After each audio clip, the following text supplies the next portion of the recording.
saving thing. So with those that are using Apps Anywhere and can't go to File and Save As, there actually is a thing here called Trimble Connect, which if you log in with your account, you can actually save to Trimble Connect here. And it's going to ask me if I want to purge. I'm going to click No.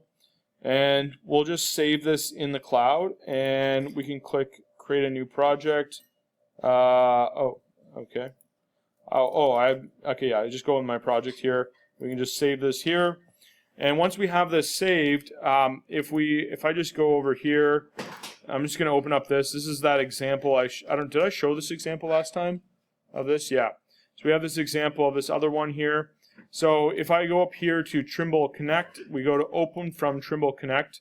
We open our project there, and we should have our project that we just created. So that might be a good way to get around the issue of saving. So hopefully that helps everybody.